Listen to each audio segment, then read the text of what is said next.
ويا صاحب الجلالة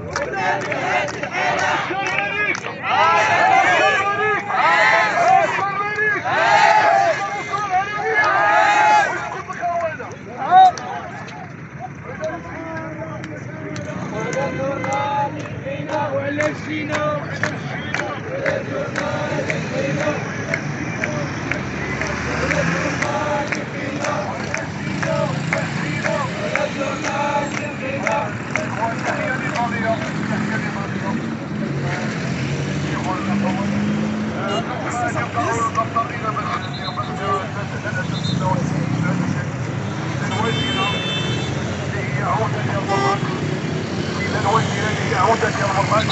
عطات له وعود وما وفاتش بيهم.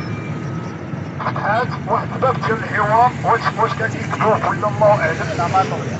تباطؤ نظرا انه كان كيصعب ليه رجاء وكان وفتحت معنا باب الحوار وقالت بانه لسانها وهي قالت لك هي مسؤوله على هذيك انه هذا السيد راه نصب عليكم كمواطنين ونصب على العمره اللي هي مؤسسه ديال الدوله، وهذا حنا كمراكشيين والله العظيم الا مستحيل سمع هذا الاسم في بلادنا.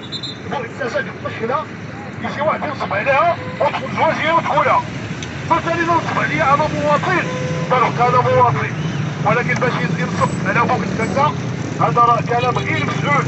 ويعني هذيك المؤسسه كلها يعاد فيها النظر، طرقت يعني كلها يعاد فيها النظر. احنا دابا تنهربوا هاد الساعات سفيان هاد البروموتور تعبوا والله. قلت انه السيد وكيل جلاله الملك قال لك بانه راه كاين مشكل ثاني وهو راه مبحوث عليه